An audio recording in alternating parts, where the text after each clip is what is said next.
Team ಇದೆ. ಆ C G work ಎಲ್ಲ ಅಲ್ಲೇ ಮಾಡ್ತಾಯಿದ್ದೀವಿ. ಮೇನ್ ಏನಂದರೆ ಇದು 1.5 ಇಯರಿಂದ ಪ್ಲ್ಯಾನ್ ಮಾಡ್ತಾಯಿದ್ವಿ. ಈ ಸೆಟ್ಗೆ ಏನೇನು ಬರಬೇಕು, ಯಾವ್ದಾವ್ದು ಬರಬೇಕು, ಕಲರ್ ಯಾವ ಥರ ಇರಬೇಕು, ಸ್ಟ್ರಕ್ಚರ್ ಯಾವ ಥರ ಇರಬೇಕು ಅಂತೆಲ್ಲ 1.5 ಇಯರಿಂದ ಪ್ಲ್ಯಾನ್ ಮಾಡಿಬಿಟ್ಟು ರೆಡಿ ಮಾಡ್ತಾ. ಇನ್ನೂ ಇದ್ರದ್ದು ವರ್ಕ್ ನಡೀತಾ ಇದೆ. ಸೈಮಲ್ಟೇನಿಯಸ್ಲಿ ಇಲ್ಲಿ ಶಾರ್ಟ್ ತೆಗಿತಾ ಇದ್ದಂಗೆ ಅಲ್ಲಿ ಹೈದ್ರಾಬಾದ್ಗೆ ರಶಸ್ ಎಲ್ಲ ಹೋಗ್ತಾ ಇದೆ, ಅವರು ಅದ್ರ ಮೇಲೆ ವರ್ಕ್ ಮಾಡ್ತಾ ಇದ್ದಾರೆ. ಸೊ ಕಂಟಿನ್ಯೂಷನ್ ವರ್ಕೆಲ್ಲ ಇದೆ. ಪಿನಾಕ ಅಂತ ಟೈಟಲ್ ಇಟ್ಟಿದ್ದೀರಾ, ಅದರ ಕೆಳಗಡೆ ದಿ ಗಾರ್ಡಿಯನ್ಸ್ ಲೆಗಸಿ ಅಂತ ಇದೆ. ಹೌದು, ಏನು ಹೇಳಕ್ಕೆ ಹೊರಟಿದ್ದೀರಾ? ಅಂದರೆ ಪಿನಾಕ ಒಂದು ಮಹಾರಾಜ, ದಿ ಗಾರ್ಡಿಯನ್ಸ್ ಲೆಗಸಿ ಅಂದರೆ ಅವರು ಒಂದು ರಕ್ಷಕರಾಗಿ ಇರ್ತಾರೆ. ಅವರು ಒಂದು ಆ ಲೆಗಸಿ ಫುಲ್ಲು ಒಂದು ರಕ್ಷಕರಾಗಿರ್ತಾರೆ.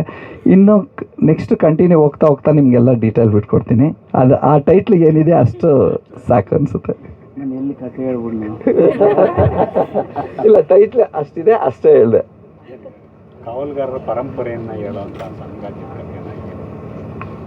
ಸ್ವಲ್ಪ ಹಾಗೆ ಇರುತ್ತೆ ಆ ಟೈಟ್ಲಲ್ಲೇ. ಅದು ನಾವು ಅದನ್ನೇ ಫಸ್ಟೇ ಹೇಳಿದ್ದೀವಿ, ಯಾಕಂದರೆ ನಾವು ಟೈಟ್ಲು ಬೇರೆ ಥರ ಇಟ್ಟು ಅದಕ್ಕೆ ಬೇರೆ ಥರ ಮೀನಿಂಗ್ ಕೊಟ್ಟರೆ ಚೆನ್ನಾಗಿಲ್ಲ ಅಂತೇಳ್ಬಿಟ್ಟು ಅದನ್ನೇ ನಾವು ಟೈಟ್ಲ್ ಕಾರ್ಡ್ ಹಾಕ್ತೀವಿ. ಹೀರೋಯಿನ್ನು ನಯನ್ ಸಾರಿಕಾ ಅಂತ ಒಬ್ಬರಿದ್ದಾರೆ. ಆಮೇಲೆ ಅರ್ಚನಾ ಅಯ್ಯರ್ ಅಂತ ಇದ್ದಾರೆ. ಅವ್ರನ್ನ ನೆಕ್ಸ್ಟು ಅವ್ರನ್ನೂ ಒಂದೊಂದೇ ಈಗ, ಯಾಕಂದರೆ ಬಿಗಿನಿಂಗಲ್ಲಿದ್ದೀವಿ ನಾವು. ಇದು ಸೆಕೆಂಡ್ ಶೆಡ್ಯೂಲು. ಈ ಫಸ್ಟ್ ಶೆಡ್ಯೂಲ್ ಒಂದು 15 ದಿವಸ ಶೂಟಿಂಗ್ ಮಾಡಿದ್ದೀವಿ.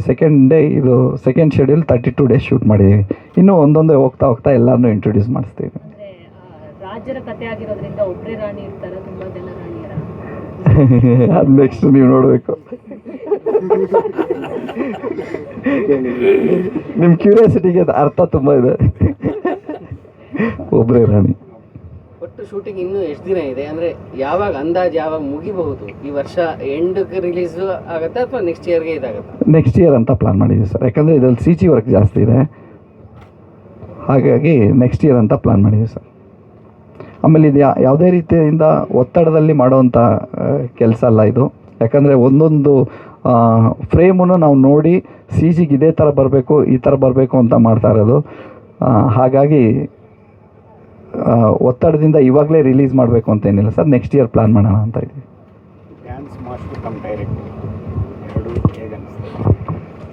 ಅಂದರೆ ನಾನು ಸರ್ ಜೊತೆ ಎಲ್ಲ ವರ್ಕ್ ಮಾಡಿದ್ದೀನಿ. ಯಾಕಂದರೆ ಅವ್ರ ಜೊತೆ ರ್ಯಾಪೋ ಚೆನ್ನಾಗಿದೆ. ನಾನು ಅಸಿಸ್ಟೆಂಟ್ ಕೊರಿಯೋಗ್ರಾಫರ್ ಇದ್ದಾಗಿಂದನೂ, ಡ್ಯಾನ್ಸರ್ ಇದ್ದಾಗಿಂದನೂ ಸರ್ ಜೊತೆ ತುಂಬ ರ್ಯಾಪೋ ಇದೆ. ಸೊ ನನಗೆ ಸರ್ ಜೊತೆ ಮಾಡೋದಕ್ಕೆ ನಾನು ತುಂಬ ಈಸಿ ಆಗ್ತಾಯಿದೆ. ಬಟ್ ಒನ್ ಥಿಂಗ್ ಏನಂದರೆ, ಕೊರಿಯೋಗ್ರಫಿ ಮಾಡಬೇಕಾದ್ರೂ ಮಾಂಟೇಜ್ ಸಾಂಗು ಅದು ಇದು ಮಾಡಿ ಸ್ವಲ್ಪ ಆ ಒಂದು ಇದು ಬೆಳೆಸ್ಕೊಂಡಿದ್ದೆ. ಆ ಒಂದು ಇತ್ತು ನನಗೆ, ಈ ಥರ ಮಾಡಿದ್ರೆ ಹಿಂಗಿರುತ್ತೆ, ಚೆನ್ನಾಗಿರುತ್ತೆ, ಈ ಥರ ಮಾಡಬೇಕು, ನಾನು ಮಾಡಿದಾಗ ಈ ಥರನೇ ಇರಬೇಕು ಅಂತ ಅಂದ್ಕೊಂಡಿದ್ದೆ. ಅದು ಈಗ ಕಂಟಿನ್ಯೂ ಆಗ್ತಾಯಿದೆ. ಹಾಂ, ಇದರಲ್ಲೂ ಅಂದರೆ ಇನ್ನೂ ಸಾಂಗ್ ಸ್ಟಾರ್ಟ್ ಆಗಿಲ್ಲ. ಮಾಂಟೇಜ್ ಸಾಂಗ್ ಮಾತ್ರ ಮಾಡಿದ್ದೀವಿ. ಇನ್ನೂ ನೆಕ್ಸ್ಟ್ ಇರುತ್ತೆ ತುಂಬ. ಒಂದೊಂದೇ ಹೇಳ್ತೀನಿ. ಅಂದರೆ ಈ ಸಿನಿಮಾದಲ್ಲಿ ಯಾವುದೂ ರೆಗ್ಯುಲರ್ ಅಲ್ಲದೆ ಇರೋ ಥರ ಒಂದೊಂದು ಎಪಿಸೋಡು ಬೇರೆ ಬೇರೆ ಥರ ಇದೆ. ಅದಕ್ಕೆ ಒಂದೊಂದೇ ನಿಮಗೆ ನಡಿಬೇಕಾದ್ರೆ ತೋರಿಸ್ತಾ ಇದ್ದೀವಿ. ಚಾಲೆಂಜಸ್ ಇರುತ್ತೆ. ಅಂದರೆ ಹೀರೋನ ಇಲ್ಲಿವರೆಗೂ ನೋಡಿದ್ದು ಒಂದು ಲವರ್ ಬಾಯ್ ಈ ಥರದ್ದೊಂದು ನೋಡಿದ್ದಾರೆ. ಸೊ ಬಿಫೋರ್ ಅವರು ಸಕ್ಸಸ್ ಆಗಿದ್ದು ಕೂಡ ಆ ಥರದ್ದೊಂದು family and love story cinema. So ಇಲ್ಲಿ ಅವ್ರನ್ನ ಎಲಿವೇಟ್ ಮಾಡಲಿಕ್ಕೆ ಆ ಕ್ಯಾರೆಕ್ಟರೈಸೇಷನ್, ಪರ್ಸ್ನಲ್ ಅಲ್ಲ, ಕ್ಯಾರೆಕ್ಟರೈಸೇಷನ್ ಎಲಿವೇಟ್ ಮಾಡಲಿಕ್ಕೆ ನಿಮ್ಗೆ ಏನು ಸವಾಲು ಅನ್ನಿಸ್ತು ಸ್ಕ್ರೀನ್ ಪ್ರೆಸೆನ್ಸ್? ಅಂದರೆ ಈ ಪ್ರಶ್ನೆನ ಸರ್ ನನಗೆ ಕೇಳ್ತಾಯಿದ್ರು, ನೀನು ಏನಕ್ಕೆ ಆ ಥರ ಮೋಟಿವೇಟ್ ಆಯಿತು ಅಂತ. ಯಾಕಂದರೆ ನಾನು ನೋಡಿದ್ದೀನಿ ಸರ್ದು ಪರ್ಫಾಮೆನ್ಸು. ಸರ್ ಜೊತೆ ನಾನು ಸಾಂಗ್ ಮಾಡಬೇಕಾದ್ರೆಲ್ಲ ಸಾಂಗಲ್ಲೇ ಆನ್ ಸ್ಕ್ರೀನ್ ಏನು ವರ್ಕ್ ಮಾಡ್ತಾಯಿದ್ರು ಅದು ಬಿಟ್ಟು ಇನ್ನೂ ನಮ್ಮ ಜೊತೆ ತುಂಬ ವಿಷಯನ ಹಂಚ್ಕೊಳ್ಳೋರು. ನಾವು ಅದನ್ನೆಲ್ಲ ತುಂಬ ಸತಿ ಅದನ್ನು ನಾವು ಈ ಥರ ಮಾಡಿದ್ರೆ ಚೆನ್ನಾಗಿರುತ್ತೆ ಅಂತ ಅಂದ್ಕೊಂಡ್ವಿ. ಬಟ್ ಆ್ಯಸ್ ಎ ಕೊರಿಯೋಗ್ರಾಫರ್ ಆಗಿ ನನಗೊಂದು ಕಾನ್ಫಿಡೆನ್ಸ್ ಇತ್ತು, ಸರ್ ಈ ಥರ ಮಾಡಿದ್ರೆ ತುಂಬ ಚೆನ್ನಾಗಿರುತ್ತೆ. ಆಮೇಲೆ ನೀವು ನೋಡ್ತೀರಾ ನೆಕ್ಸ್ಟ್ ಪೋಸ್ಟರ್ಸ್ ಆಗಲಿ ಇದಾಗಲಿ ನೆಕ್ಸ್ಟ್ ನೋಡ್ತೀರಾ. ಆ ಕಾನ್ಫಿಡೆನ್ಸು ನನಗೆ ಸರೇ ಫುಲ್ಫಿಲ್ ಮಾಡಿದ್ರು. ನನ್ನ ಕನಸು ಕಾಣೋದು ಬೇರೆ, ನಾನು ಅಂದ್ಕೊಳ್ಳೋದು ಬೇರೆ. ಬಟ್ ಅದನ್ನು ಫುಲ್ಫಿಲ್ ಮಾಡೋದಿದೆಯಲ್ಲ, ಅದು ಸರ್ ಅದನ್ನು ಸ್ಕ್ರೀನ್ ಮೇಲೆ ನನಗೆ ತೋರಿಸಿದ್ದಾರೆ. ತುಂಬ ಖುಷಿಯಾಗಿದೆ.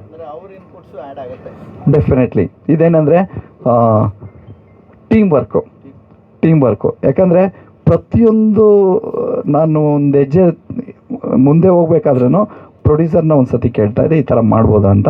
ಆದರೆ ನೆಕ್ಸ್ಟ್ ಇಮ್ಮಿಡಿಯೇಟು ಸರ್ನ ಹತ್ರನೇ ಡಿಸ್ಕಸ್ ಮಾಡ್ತಾಯಿದ್ದೆ. ಯಾಕಂದರೆ ಇದು ಒಬ್ಬರು ಡಿಸಿಷನ್ ಅಲ್ಲ, ಒಬ್ಬರು ಡಿಸಿಷನ್ ತೊಗೊಳ್ಳೋದಾದರೆ ಇಷ್ಟು ದೊಡ್ಡ ವಿಷಯ ಆಗ್ತಾ ಇರಲಿಲ್ಲ.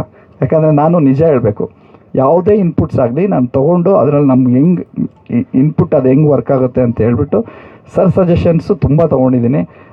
ಸರ್ ಇನ್ಪುಟ್ಸ್ ಅಂತಲ್ಲ, ಈಗ ಹಿರಿಯ ಕಲಾವಿದರು ಎಷ್ಟು ಜನ ಇದ್ದಾರೋ ಅಷ್ಟು ಜನನೂ ಇನ್ವಾಲ್ವ್ ಆಗಿ ಪ್ರತಿಯೊಂದು ಸೀನ್ ಮಾಡಬೇಕಾದ್ರೂ ಸರ್ ಜೊತೆ ಕೂತ್ಕೊಂಡು ಸರ್ ಹೇಳೋರು, ಎಲ್ಲರೂ ಕೂತ್ಕೊಳ್ಳೋಣ, ಡಿಸ್ಕಸ್ ಮಾಡೋಣ, ಅದು ಯಾವ ಥರ ಏನು ಬಂತೆ ಔಟ್ಪುಟ್ಟು ಹಿಂಗೆ ಬರುತ್ತೆ ಅಂತ ಡಿಸೈಡ್ ಮಾಡಿ ನಾವು ಶಾರ್ಟ್ಗೆ ಹೋಗೋಣ ಅಂತೇಳಿ. ಹಂಗೆ ಎವ್ರಿಡೇ ನಾವು ಬಿಫೋರ್ ಆ ಸೀನ್ ತೆಗಿಬೇಕಾದ್ರೆ ಡಿಸ್ಕಸ್ ಮಾಡಿ ಹೋಗ್ತಾ ಇದ್ವಿ.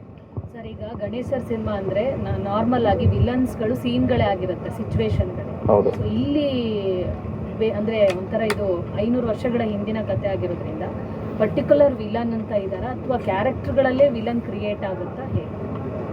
ಪರ್ಟಿಕ್ಯುಲರ್ ವಿಲನ್ ಅಂತ ಇದ್ದಾರೆ. ಸಿಚುವೇಶನ್ ವಿಲನ್ ಆದ್ರೂ ಪರ್ಟಿಕ್ಯುಲರ್ ವಿಲನ್ ಅಂತ ಇದ್ದಾರೆ.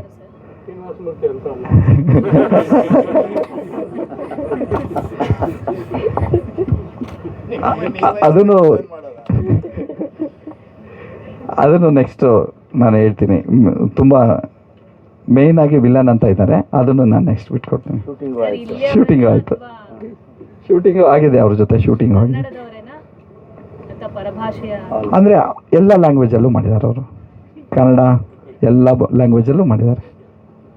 ಡ್ಯಾನ್ಸ್ ಮಾಸ್ಟರ್ ಆಗಿನೇ ತುಂಬ ಬ್ಯುಸಿ ಆಗಿದ್ರಿ, ಸೊ ಡೈರೆಕ್ಷನ್ ಮಾಡಬೇಕು ಅಂತ ಅನಿಸಿದ್ದೇನೆ, ಹೀರೋ ರೆಡಿ ಇದ್ರು ಅನ್ನೋ ಕಾರಣಕ್ಕೆ? ಇಲ್ಲ, ಅಂದರೆ ಡ್ಯಾನ್ಸ್ ಮಾಸ್ಟರಾಗಿ ನಿಮಗೆ ಗೊತ್ತು, ಬ್ಯುಸಿ ಇದ್ದೆ, ಈಗಲೂ ನಡೀತಾ ಇದೆ. ಈ ಶೆಡ್ಯೂಲ್ ಗ್ಯಾಪಲ್ಲಿ ಕೊರಿಯೋಗ್ರಫಿ ಮಾಡ್ತಾನೆ ಇದ್ದೀನಿ, ಕಂಟಿನ್ಯೂಸ್ ಆಗಿ ನಡೀತಾ ಇದೆ.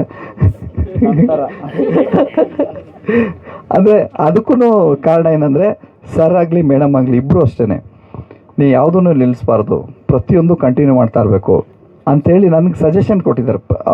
ನನಗೇನು ಅಂದರೆ, ಸರ್ ಯಾವಾಗಲೂ ತಮ್ಮನ ಥರ ಏನಾದರೂ ಸಜೆಷನ್ ಕೊಡಬೇಕು ಅದೇ ಕೊಡ್ತಾರೆ, ಯಾವುದನ್ನು ನಿಲ್ಲಿಸ್ಬಾರ್ದು, ಇದನ್ನು ಮಾಡಬೇಕು ಅದನ್ನು ಮಾಡಬೇಕು ಅಂತೇಳಿ ಮಾಡ್ತಾ ಇರೋದ್ರಿಂದ ನನಗೆ ಅದನ್ನು ನಡೀತಾ ಇದೆ. ಬಟ್ ಇದೇನೆಂದರೆ, ನನಗಿದು ಸ್ಟ್ರೆಸ್ಸು ಇದು ಅಂತ ಏನೂ ಅನ್ನಿಸ್ತಾ ಇಲ್ಲ ಸರ್, ಇದೊಂಥರ ಪ್ಯಾಷನ್ನು. ನಾನು ಏನೇನು ಅಂದ್ಕೊಂಡಿದ್ನೋ ಕೆಲವೊಂದು ಸತಿ ನಾನು ಕೊರಿಯೋಗ್ರಫಿಲಿ ಏನೇನು ಮಾಡೋಕ್ಕಾಗಲ್ವೋ ಇಲ್ಲಿ ಮಾಡ್ತಾಯಿದ್ದೀನಿ ಅಂತ ಅಲ್ಲಿ ಒಂದು ಖುಷಿ ಇದೆ ಸರ್. ಕೆಲವೊಂದು ಸತಿ ಕೊರಿಯೋಗ್ರಫಿ ಮಾಡಬೇಕಾದ್ರೆ ನಾವು ಇದನ್ನು ಹಿಂಗೆ ಮಾಡಿದರೆ ಚೆನ್ನಾಗಿರ್ತಾಯಿತ್ತು, ಹಿಂಗೆ ಮಾಡಿದ್ರೆ ಚೆನ್ನಾಗಿರ್ತಾಯಿತ್ತು ಅಂತ ಅನ್ಕೊತಾ ಇದ್ವಲ್ಲ, ಅದೆಲ್ಲ ಇಲ್ಲಿ ಕಂಪ್ಲೀಟ್ ಆಗ್ತಾಯಿದೆ, ಅದೊಂದು ಖುಷಿ.